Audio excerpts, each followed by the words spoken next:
ఇప్పుడు శుభవార్త ఏంటంటే అక్కడైతే ఏం లేవంట, మన అదృష్టం. అందుకే నెక్స్ట్ ఇక్కడ ఇంకొక షాప్ ఉందంట, అక్కడికైతే వెళ్ళి మా పని మనిషి ఫోన్ చేసింది. ఏమో చేసింది, పాస్పోర్ట్లు మర్చిపోయినారు, పాస్పోర్ట్లు టికెట్లు మర్చిపోయినారు, ఎన్నో పెట్టేసి వెళ్ళిపోయినారు. హాయ్ హలో నమస్తే, welcome back to our channel. నేను హరి. ఈరోజు వీడియో వచ్చేసి మా వాళ్ళు ఉంటారు కదా, మా ఇంట్లో వాళ్ళు సాఫర్ పోతున్నారు, మటన్ తుర్కీ పోతున్నారు. సో ఈరోజు మన టాస్క్ ఏంటంటే వాళ్ళను ఎయిర్పోర్ట్లో దించేసి వాళ్ళ ఫ్లైట్ ఎక్కిచ్చేసి మళ్ళీ వచ్చేయడమే మన ఇంటికి. ఓకేనా? లగేజ్ అయితే మొత్తం బ్యాక్ సైడ్ నేనే ఇప్పుడు దాకా ఫిక్స్ చేసేసిన. 6 బ్యాగులు 7 బ్యాగులు దాకా ఉన్నాయి. ఫిక్స్ చేసిన తర్వాత నెక్స్ట్ వచ్చేసి వాళ్ళు రెడీ అవ్వాలని చెప్పి నేను బండి స్టార్ట్ చేసి పెట్టున్నా. ఇంకా వాళ్ళు వస్తే ఎక్కేసి వెళ్ళిపోయేసి మళ్ళీ ఎయిర్పోర్ట్లో దింపేసి మళ్ళీ అక్కడ మీకు కొంచెం చిన్న చిన్న లొకేషన్లు పెడతా ఉంటా. చిన్న అక్కడ డ్రాప్ చేసేసినామంటే మళ్ళీ రిటర్న్ మనం వచ్చేటప్పుడు మళ్ళీ మిగతా వివరాలు మళ్ళీ చెప్తా. ఓకేనా?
మొత్తానికైతే ఎయిర్పోర్ట్లో దింపేసేసారనమాట. చూసారు కదా మీరు కూడా ఎయిర్పోర్టు. అంటే అక్కడ ఇంకా క్లారిటీగా కొంచెం నీట్గా తెచ్చాముంటే కుదరలా, ఎందుకంటే పక్కన పోలీసు వాళ్ళు చెక్కింగు, అది కాక వెనక ముందు ట్రాఫిక్ ఎక్కితే ఎక్కువగా ఉంది. అందువల్ల నేను ఆడికిడి కొంచెం షేక్ అవుతా తీసినాను అనమాట వీడియో. నెక్స్ట్ సారి మళ్ళీ వెళ్తా వాళ్ళని పిలుచుకోవచ్చేదానికి. అప్పుడు మళ్ళీ కొంచెం క్లారిటీగా పగులు పెడతాలే, పగులు చూపించి ఇంకా క్లారిటీగా వేసి పెట్టగలుగుతా. ఇప్పుడైతే నేను ఉండే ఏరియాకి అయితే వచ్చేసారనమాట. టైం అయితే 1:45 12:45 అవుతుంది. దాదాపుగా ఇంకా ఇంటికి పోయేటప్పుడు 1 గంట అవుతుంది. మంత్రి అనేది ఏం ఉండదు కాబట్టి ఇక్కడ చిన్నది కేరళ వాళ్ళ కేరళది తమిళ వాళ్ళది హోటల్ ఉంది.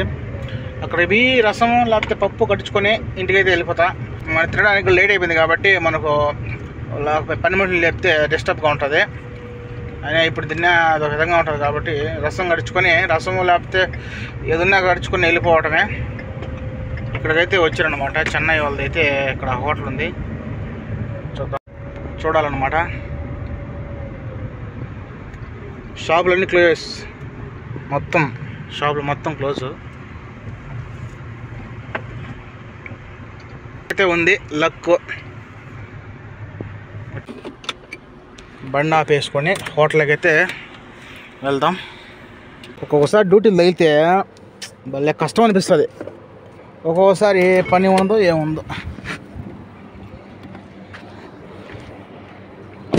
తగిలితే అటు తగిలితే లేకుండా అంటే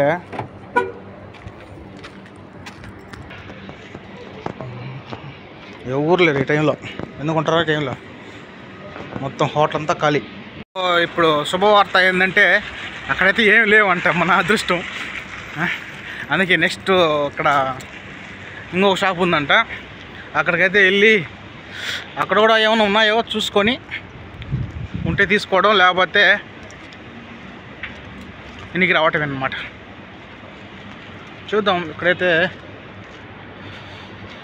ఆ బిల్డింగ్లు అయితే ఉంటారు అనుకుంటా. ఇది కాదు, ఇది పక్కాలుగా ఇది అనుకుంటా. ఇదేలే, అదిగో తెలుగు అక్షరాలు తమిళ అక్షరాలు అన్నీ ఉన్నాయి. ఇదేనా? Very good. ఇది కూడా మూసేస్తున్నారు అనమాట. ఎక్కడికి వెళ్దాం? ముందు ఒకటి ఉంది, చూద్దాం. అది కానీ లేకుండా ఉంటే పోవటమే. లేదు మొత్తానికి.